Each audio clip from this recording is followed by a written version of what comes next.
అందరికీ శుభవార్త. ప్రతి ఆదివారం 10,000 మంది ఒక చోట చేరి దేవుణ్ణి ఆరాధిస్తున్న జీవం గల దేవుని సంఘం. స్వస్థత, విడుదల, అభిషేకం పొందాలనుకుంటున్నారా? దురాత్మ శక్తుల నుంచి విడుదల కావాలా? ఆర్థిక ఇబ్బందుల నుంచి విడుదల కావాలా?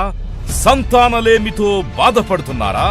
కుటుంబ సంక్షేమం కొరకు ప్రత్యేక ప్రార్థనలు కోరుకుంటున్నారా? శాంతి లేక ఆత్మహత్య చేసుకోవాలనుకుంటున్నారా? నిజమైన ఖచ్చితమైన వాక్యం చేత బలపడాలని ఆశిస్తున్నట్టయితే రండి. క్రైస్ట్ టెంపుల్ మీ కొరకే. ప్రతి ఆదివారం 4 ఆరాధనలు జరుగుతున్నాయి. మొదటి ఆరాధన ఉదయం 6 గంటలకు, రెండవ ఆరాధన ఉదయం 8 గంటలకు, మూడవ ఆరాధన ఉదయం 10 గంటలకు, నాల్గవ ఆరాధన సాయంత్రం 6:30 జరుగును. స్థలం Christ temple, Mary Stella indoor stadium, Pantakaluva road, NTR circle, Vijayawada. ముఖ్య ప్రసంగికులు ప్రపంచ వ్యాప్తంగా వాక్యమునందించి కోట్లాది మందికి దీవెనకరముగా ఉన్న మన దైవజనులు రెవరెండ్ డాక్టర్ పాల్ ఇమాన్యుయల్ గారు మరియు నిస్సీ పాల్ గారు శక్తివంతమైన సందేశాలను అందించి ప్రతి ఒక్కరి కొరకు ప్రత్యేక ప్రార్థనలు చేయుదురు. హృదయాలను హత్తుకునే అద్భుతమైన స్తుతి ఆరాధన, సాక్ష్యాలు, ప్రతి విశ్వాసిపై ప్రత్యేక శ్రద్ధ, గృహ దర్శనాలు, ఇంకా మరెన్నో. ప్రతి ఆరాధనలో 1000 మంది ప్రజలు పాల్గొంటూ ఆత్మీయముగా బలపడుచున్నారు.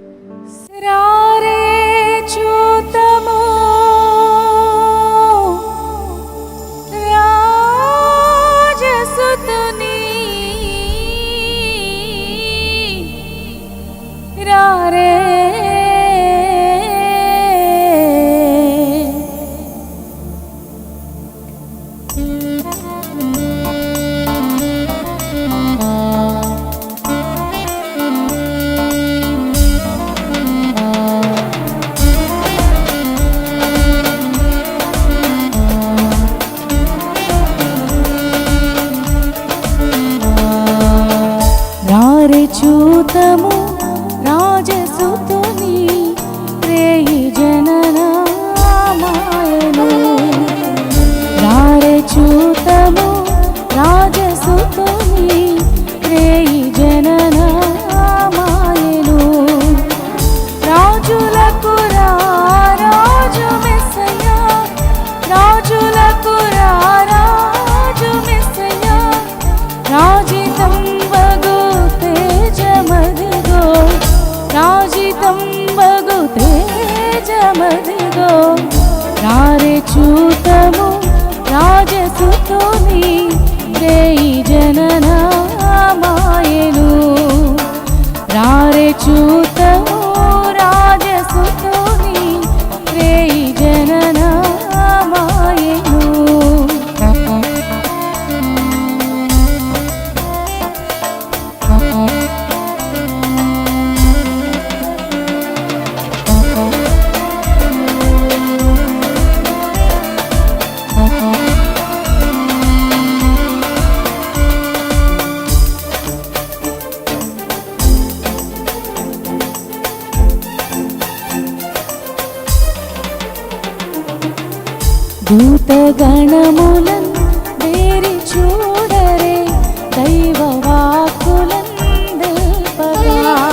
తెల్లగాదిది కలయుగాదిది కొల్లబోయుల దర్శనం.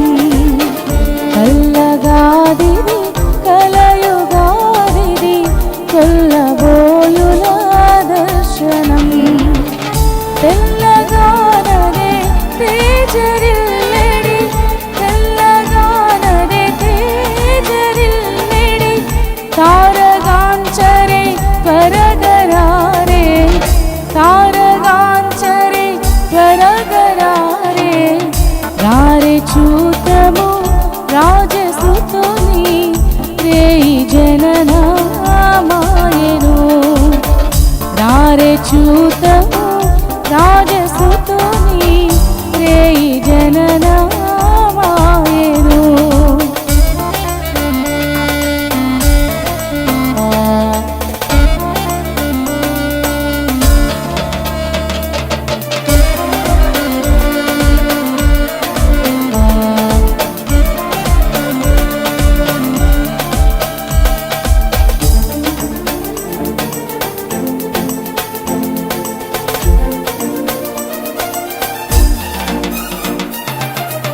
బాలుడడుగో నీల సూర్యుల పోలు సద్గుణాశీలుడు. బాలుడడుగో నీల సూర్యుల పోలు సద్గుణాశీలుడు. బాలబాలిక బాలవృద్ధుల బాలబాలిక బాలవృద్ధుల నీలగల్గిన నాథుడు నీలగల్గిన నాథుడు. రారే చూతము రాజసుతుని రేయి జననామాయెను. రారే చూతము రాజసుతుని రేయి జననామాయెను. రాజులకు రాజు మెస్సయ్యా రాజులకు రాజు మెస్సయ్యా రాజితంబగు తేజమదిగో రాజితంబగు తేజమదిగో.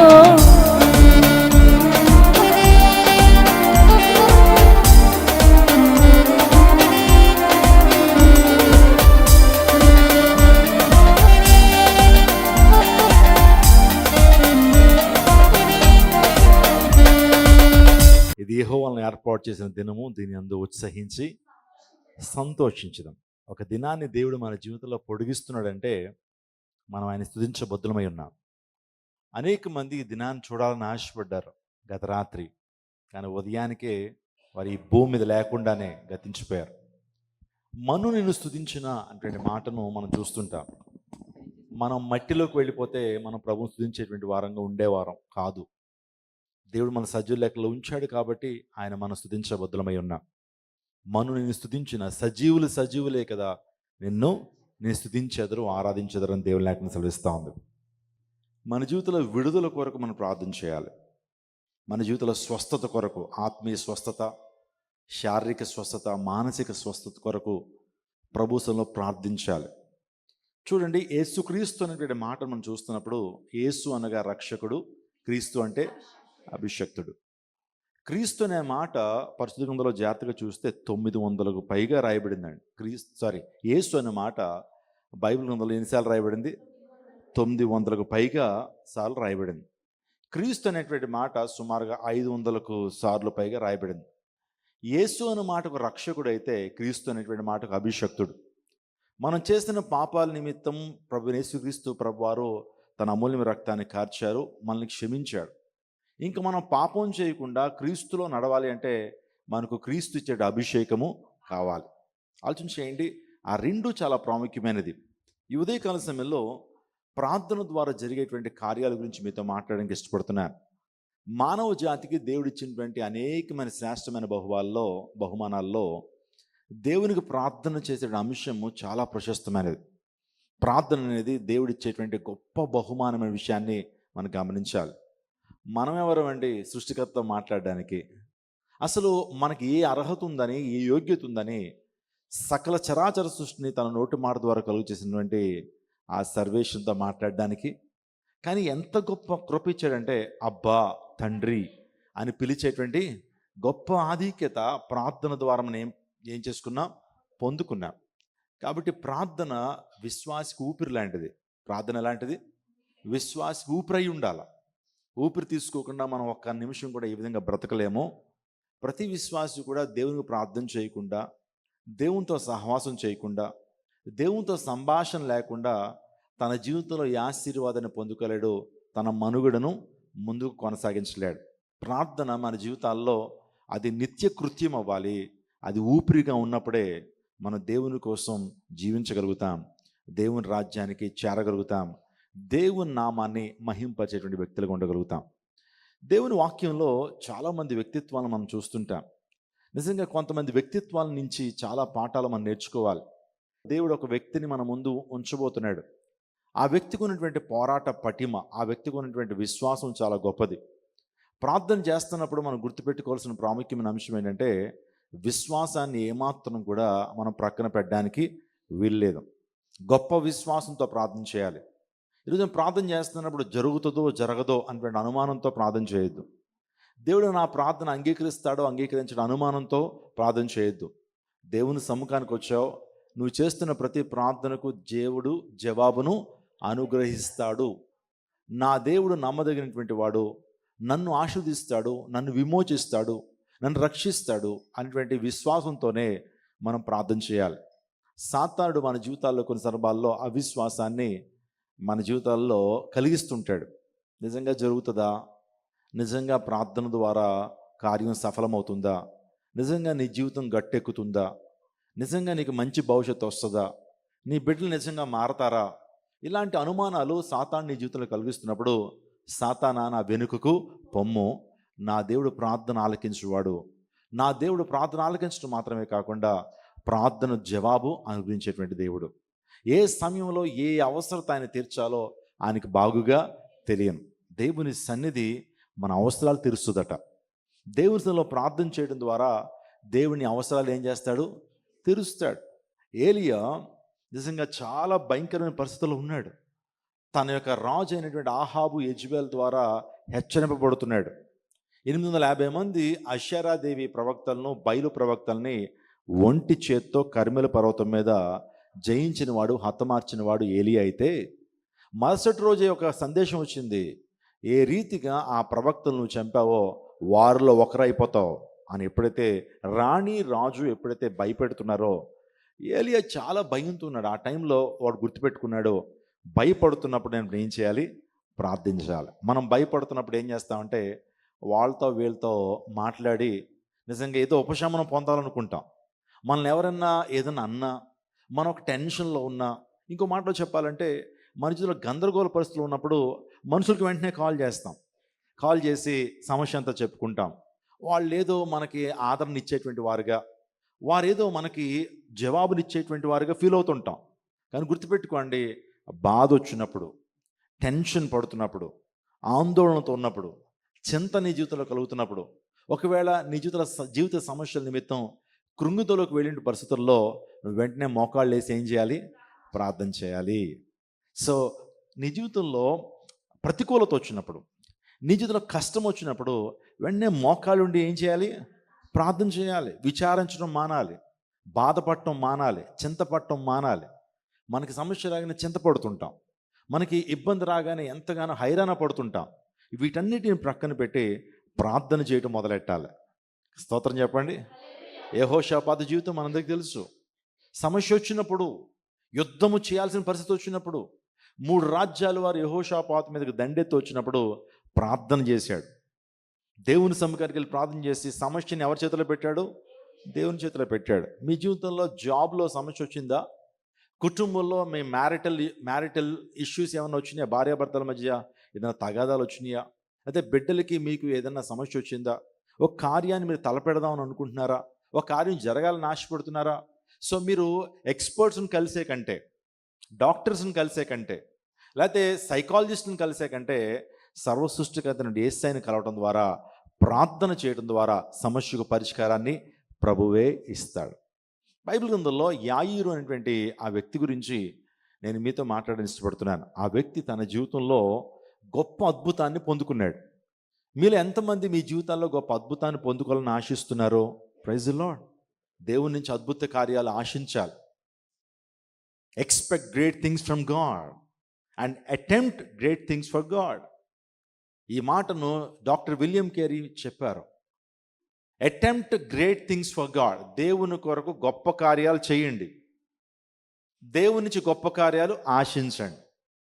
గొప్ప కార్యాలు చేయకుండా, దేవుని కొరకు నువ్వు ఏ కార్యాలు చేయకుండా ఆయన నుంచి కార్యాలు ఆశించలేవు.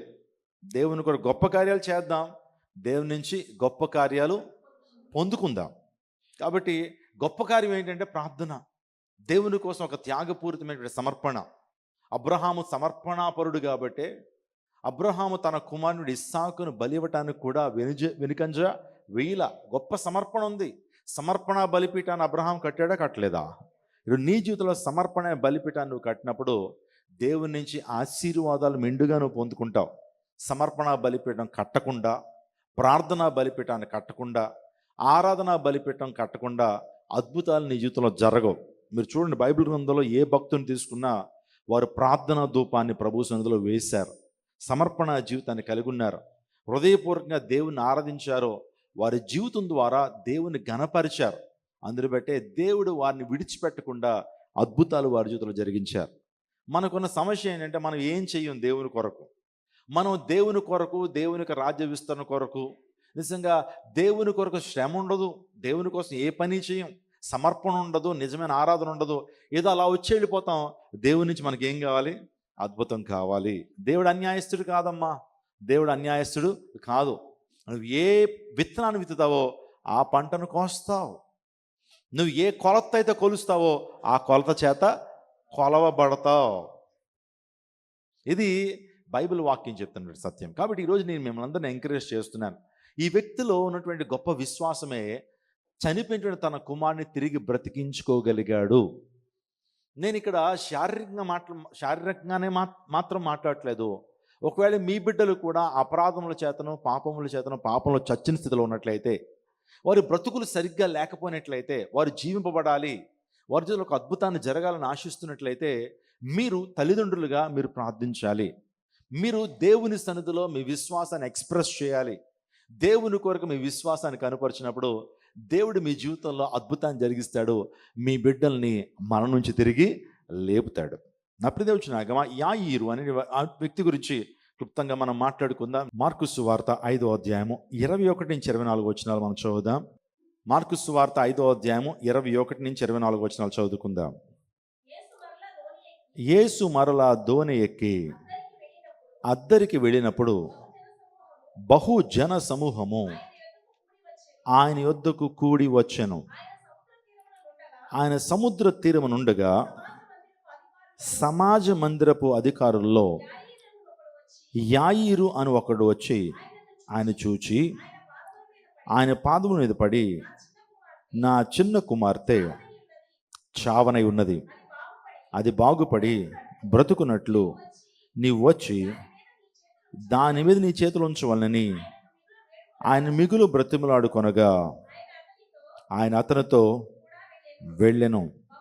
బహుజన సమూహమును ఆయన వెంబడించి ఆయన మీద పడుచుండిరి. మరొక లేఖన భాగాన్ని మీకు చదివిస్తాను. ఇదే లేఖన భాగాన్ని మరొక సువార్తికుడు రాస్తున్నాడు. లూకా సువార్త 8వ అధ్యాయం. లూకా సువార్త 8వ అధ్యాయము 40 నుంచి మనం చదువుదాం. లూకా సువార్త 8వ అధ్యాయము 40వ వచనం. జన సమూహము ఆయన కొరకు ఎదురు చూచుచుండెను. గనుక యేసు తిరిగి వచ్చినప్పుడు ఆయన చేర్చుకునిరి. ఇదిగో సమాజ మందిరపు అధికారిని యాయీరు అని ఒకడు వచ్చి యేసు పాదం మీద పడి, ఇంచుమించు 12 సంవత్సరాలు గల తన ఒక్కతే కుమార్తె చావు సిద్ధంగా ఉన్నది గనుక తన ఇంటికి రమ్మని ఆయన బతిమలాడుకొనెను. ఆయన వెళ్ళుచుండగా బహుజన సమూహములు ఆయన మీద పడుచుండిరి. చూడండి, యాయీరు కనుపరిచిన విశ్వాసాన్ని బట్టి దేవాది దేవుడు, సృష్టికర్త అయినటువంటి దేవుడు తన కుమార్తెను మరణం నుంచి ఏం చేశాడు? లేపాడు. నా ప్రియ దేవుని నాగమా, ఈరోజు యాయీరుకు ఉన్నటువంటి విశ్వాసం మనం కూడా కలిగి ఉండాలి. యాయీరు అనే మాటకు అర్థం ఏంటంటే వెలిగించువాడు. మాటలో చెప్పాలంటే ఆ మేలు కొలుపువాడు అని అర్థం. యాయీరు అనే మాటకు అర్థం ఏంటి? వెలిగించువాడు, మేలు కొలుపువాడు. నిజంగా మనం కూడా ఇతరులను వెలిగించేటువంటి వారుగా ఉండాలి. నువ్వు ఇతరులను వెలిగించాలంటే నువ్వు ముందు ఏమవ్వాలి? వెలిగించబడాలి. You should be enlighten first, then you can enlighten others. నువ్వు ఎప్పుడైతే నువ్వు వెలిగించబడతావో అనేక మందిని ఏం చేయగలుగుతావు? వెలిగించగలుగుతావు. అతడు మండుచు ప్రకాశించున్న దీపం అని యోహాను గురించి 5:35లో రాయబడి ఉంటుంది. యోహాను సువార్త 5:35లో అతడు మండుచు ప్రకాశించుచున్న దీపము. ఎలాంటి వాడట? మండాలి. మనలో ఏమంటుండాలి చెప్పండి? మన ముఖాలు ఆత్మతో ఏం చేయాలి? మండించబడతాయి, కోపంతో కాదు. కొంతమంది ముఖాలన్నీ ఎలా ఉంటాయి? కోపంతో మండుతుంటాయి. కాదు, ఆత్మతో ఏం చేయబడాలి? మండుతూ ఉండాలి. ఆత్మలో ఆత్మ తీవ్రత అన్నాడు. ఆత్మయందు తీవ్రత కలిగి ఉండండి. ఆసక్తి విషయంలో మాంద్యులు కాక ఆత్మయందు తీవ్రత. ఈరోజు తీవ్రత పోతా ఉంది. ఈరోజు నేను దేవుని కొరకు వెలగాలి, దేవుని కోసం ప్రజ్వలించాలి, దేవుని కోసం అహర్నిశలో పాటుపడాలి, దేవుని స్వాతం ప్రకటించాలి.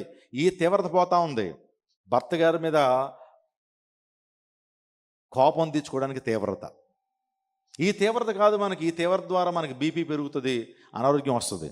కానీ ఆత్మలో తీవ్రత అనేక మందిని ఏం చేస్తుంది? మండిస్తుంది, వెలిగిస్తుంది. అతడు మండుచు ప్రకాశం. ఎంతమందిని వెలిగించాడండి యోహాను? ఎంతమందికి ఇన్స్పిరేషన్గా ఉన్నాడు? ఎంతమందికి ప్రభావవంతంగా తన జీవితం ఉందో మీరు ఆలోచన చేయండి. సాక్షాత్తు యేసుక్రీస్తు ప్రభు వారే స్త్రీలు కనేటువంటి వారిలో యోహాను కంటే గొప్పవాడు లేడు. యేసు ప్రభు చెప్పిన మాటది. ఇతను మండుచు ప్రకాశించున్న దీపం. నువ్వు వెలగాలి అంటే మండాలి. చూడండి, ఈ లైట్స్ ఇక్కడ వెలుగుతున్నాయి అంటే మీకు తెలిసిన లైట్లలో మంట ఉంది. మండుతున్నప్పుడే వెలుగుతుంది. సూర్యుడు బాగా ప్రకాశతనిస్తాడు. ఈ భూగోళానికి అంతటికీ సూర్యుడు ఏమిస్తున్నాడు? వెలుగిస్తున్నాడు. సో అలా వెలుగిస్తుంటే సూర్యుడు మండుతున్నాడా లేదా? మనకు వేసవకాలం బాగా అర్థమవుతుంది. ఆ యొక్క సూర్యుని తాపం అంటారు. ఏమంటారు? ఆ తర్వాత సూర్యుని ప్రతాపం అంటారు. సో సూర్యుడు బాగా వెలుగుతున్నాడు, ఎట్ ది సేమ్ టైం మండుతున్నాడు కాబట్టి వెలుగుతున్నాడు. నువ్వు కూడా ఒక జ్యోతి వలె లోకంలో ప్రకాశించాలంటే నువ్వు నేనేమవ్వాలి? మండాలి. పరిశుద్ధాత్మ మంట మనలో ఉండాలి. ఆత్మల పట్ల భారం ఉండాలి. ప్రార్థనలో ఆ తీవ్రత ఉండాలి. ప్రార్థన అనేది పెదవులతో చేయటం కాదు. నీ ప్రార్థన ఎక్కడి నుంచి రావాలి? హృదయపు అంతర్భాగాల్లోంచి వస్తున్నప్పుడు నీ ప్రార్థనలో కన్నీరు వస్తుంది, భారం కనపడుతుంది. కొంతమంది పెదవులతో దేవుని ఏం చేస్తుంటారు? స్తుతిస్తారు, ప్రార్థిస్తారు. కానీ నీ ప్రార్థన ఎక్కడి నుంచి రావాలి? భారంతో ప్రార్థన చేయాలా. అలా భారంతో ప్రార్థన చేస్తున్నప్పుడు కన్నీళ్ళు వస్తాయి. భారంతో ప్రార్థన చేస్తున్నప్పుడు ఆ ప్రార్థన దేవునికి ధూపంగా వెళుతుంది. యాయీరు అనే మాటకు వెలిగించువాడు, లేకపోతే మేలు కొలుపువాడు అని అర్థం. నా ప్రియదేవజనాయకమా, మన జీవితంలో కూడా ఒక దీపానికి 3 ప్రాముఖ్యమైన అంశాలు ఉండాలి. మనం వింటున్నాం. దీపానికి నూనె అవసరం, దీపానికి ఏమవసరం? ఒత్తి అవసరం, దీపానికి చిమ్నీ కూడా అవసరం. నూనె పరిశుద్ధాత్మకు సాదృశ్యంగా ఉంది. దీపం వెలగాలంటే నూనె లేకుండా దీపం వెలగలేదు. నా జీవితంలో కూడా పరిశుద్ధాత్మ దేవుడు మెండుగా ఉండాలి. మనం ప్రతి దినము కూడా నింపబడుతూ ఉండాలి. దేవుని ఆత్మచేత నింపబడుతూ ఉండాలి. అయ్యా నన్ను నింపయ్యా ప్రభు, నీ ఆత్మచేత కొలతలేని ఆత్మతో నింపని ప్రార్థనాపూర్వకంగా నువ్వు ఇంట్లోంచి బయటికి రావాలి. రెండోదిగా మన జీవితాల్లో దీపం వెలగాలంటే ఒత్తి ఉండాలి. ఒత్తి దేనికి సాదృశ్యం అంటే ప్రార్థనా జీవితానికి సాదృశ్యం. ఆ తర్వాత మూడోది చిమ్ని అంటే సహవాసం. దేవుడు చక్కటి సహవాస కూడికలను దేవుడు మనకు అనుగ్రహిస్తున్నాడు. Praise the lord. శుక్రవారం మనందరం కూడుకోవడానికి, మనందరూ కూడా పరిశుద్ధులుగా, మనందరం ఏక కుటుంబీకులుగా, విశ్వాసులుగా కూడుకోవడానికి దేవుడు మంచి హాల్ని ప్రభు మనకు అనుగ్రహించారు ఈ సిటీ సెంటర్లో. అందరూ బట్టి సహవాసంగా ఏం చేయాలి? కూడుకోవాలి. సహవాసంగా ఉన్నప్పుడు ఆ వాళ్ళ గురించి వీళ్ళ గురించి మన మాటలు పలకటం కాదు, కానీ ప్రార్థనలో ఏం చేయాలి? పురుకొలుపుకోవాలి.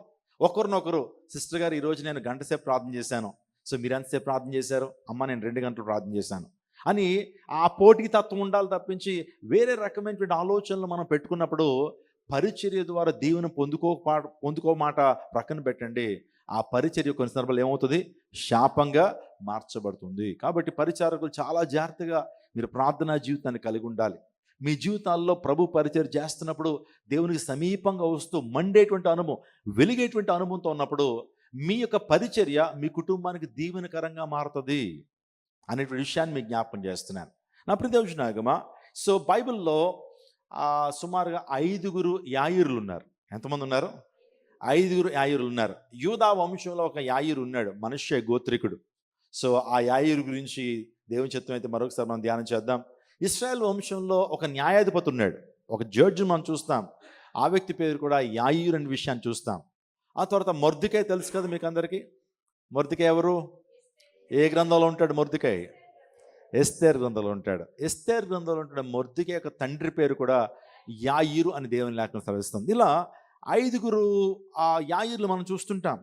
ఆ తర్వాత ఇంకొక విషయాన్ని చెప్పాలంటే, ఒక పట్టణపు సమాజ మందిరపు అధికారి, మన మార్కు సువార్తలోను ఆ తర్వాత లూకా సువార్తలోను చదివినటువంటి ఈ యాయిరు సమాజ మందిరపు అధికారి. సమాజ మందిరం అని దేన్ని పిలుస్తారు? చూడండి, యూదులు సమాజంగా కూడుకునేటువంటి ఒక ప్లేస్ ఉంటుంది, దాన్ని ఏమంటారంటే సమాజ మందిరం అంటారు. దాన్ని సెనగోగ్ అంటారు. చెప్పండి, సెనగోగు అంటారు. అంటే మనం ఇక్కడ అందరూ కూడుకున్నాం కదా, మనం ఏంటంది ఈ యొక్క స్థలాన్ని చర్చ్ అంటాం కదా, లేకపోతే టెంపుల్ అంటున్నాం. సో యూదులు కూడుకునేటువంటి సమాజ మందిరాన్ని సెనగోగ్ అంటారు, లేకపోతే సమాజ మందిరం అంటారు. నేను న్యూయార్క్ అనేటువంటి దేశానికి వెళ్ళాను. రాక్ల్యాండ్ అనేటువంటి ప్రాంతానికి వెళ్ళినప్పుడు అక్కడ ఎక్కువ యూదులు కనబడుతున్నారండి. ఆ ప్రాంతం అంతా జూయిష్ పీపులే. నిజంగా ఒక్కొక్క కాలనీకి ఒక్కొక్క సమాజ మందిరాన్ని నేను చూశాను. వాళ్ళందరూ కూడా రెగ్యులర్గా కూడుకుంటారు, దాన్ని సమాజ మందిరం అంటారు.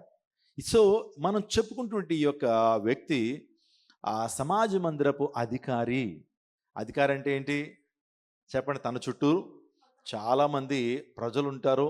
ఆయన ఏమైతే చెప్పారో ఆ కార్యాన్ని ఏం చేస్తుంటారు? వారు చేస్తూ ఉంటారు. నా ప్రియదేవునాగమా, ఈ యాయిరు యాజకుడు కాదు. యాయిరు ఎవరు? యాజకుడు కాదు, యాజకత్వం చేసేటువంటి వాడు కాదు, ఒక అధికారి. ఇంకో మాట చెప్పాలంటే ఈ వ్యక్తి కార్యనిర్వహణ అధికారి. Is administrative officer. It is administrative officer. ఇంకో మాట చెప్పాలంటే యేసుక్రీస్తు ప్రభు వారు నివసించేటువంటి ప్రాంతాన్ని కపెర్నహూము అన్నారు. ఏమన్నారు? యేసు ప్రభు ఎక్కువగా పరిచర్య కపెర్నహూములో చేశాడు. కపెర్నహూము అనే ప్రాంతము గలిలయ సముద్రానికి దగ్గరగా ఉంది. ఎక్కువగా జాలర్లు ఆ ప్రాంతంలో ఉంటూ ఉండేటువంటి వారు.